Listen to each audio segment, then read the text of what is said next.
Ladies and gentlemen, the star of Ghost in the Shell, Scarlett Johansson.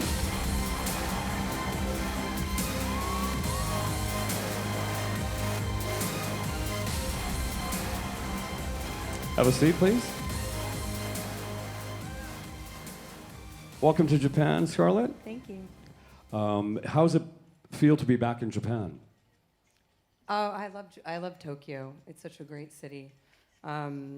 And the last time I had the chance to work here, I was much younger than today. Well, I was 17. And, every time I've returned here, it feels familiar to me, I think, because I had those, very early days here. Right. So it's a wonderful city. I love it. I see. Thank you very much. Now,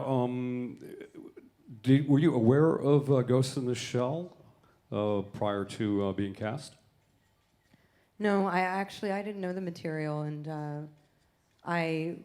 when the script came to me, it also came with a copy of the anime, and when I first saw it, it seemed quite daunting. I think because the anime is so philosophical, and I didn't know how it would exactly translate to a live-action film, or really what I could contribute to it exactly. Mm-hmm. But it was alluring, definitely alluring. Right. You just mentioned alluring. What was alluring about the role? You played the Major? When I met with Rupert, and I'd been sent this pretty impressive visual presentation, it was just absolutely magnificent. And I think you'll see the result of it shortly. But, we started to talk about the journey of the Major and how the character was going to be driving the story.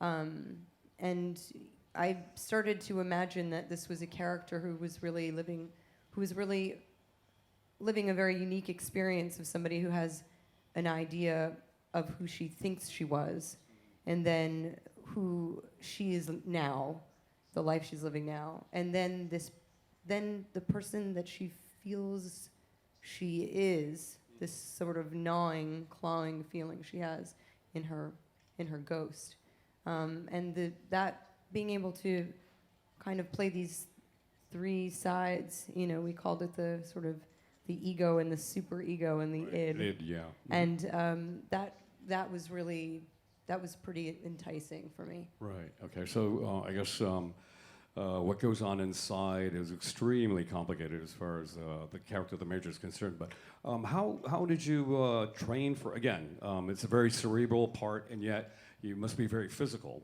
What kind of training did you do for this role?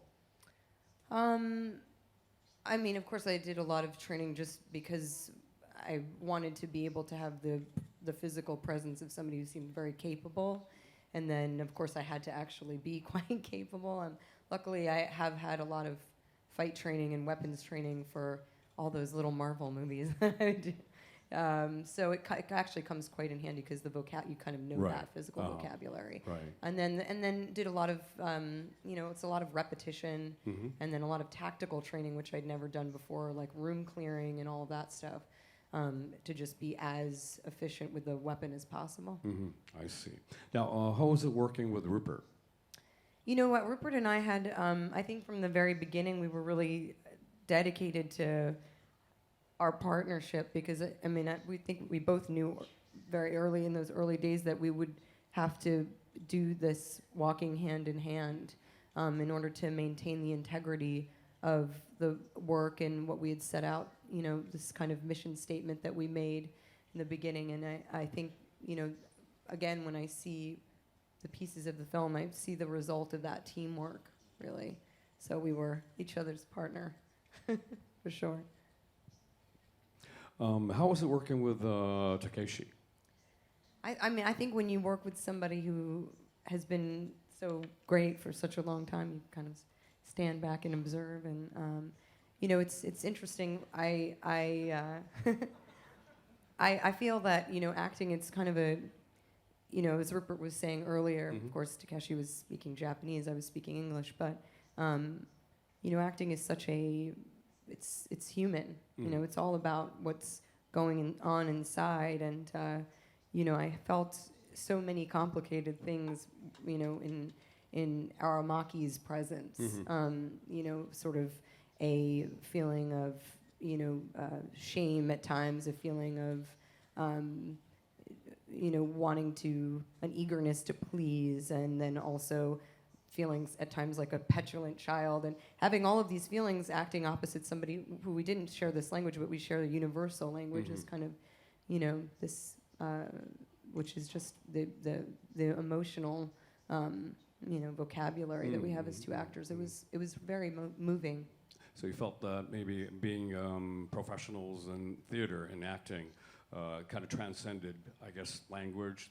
I guess you guys kind of communicated in a universal language, so to speak. Totally, absolutely. Yeah, that's the beauty, I think, of being able to work on a film as diverse as this, because you really, you're working with actors from many different backgrounds, theater backgrounds. Some are, are working in dance. Others are, in photography. And it was really, we all shared the same, the kind of that connectivity that we all, that kind of brings us together, I think. I see.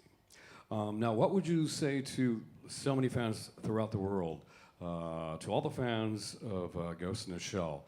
What can you tell them? What do you want them to expect? What do you want them to feel?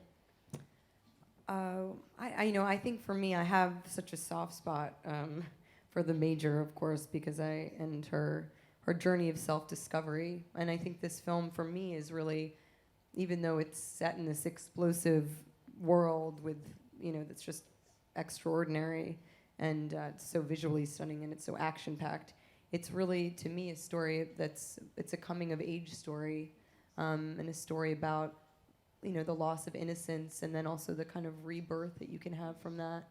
And I hope that the fans connect with the Major the way that I connected with her.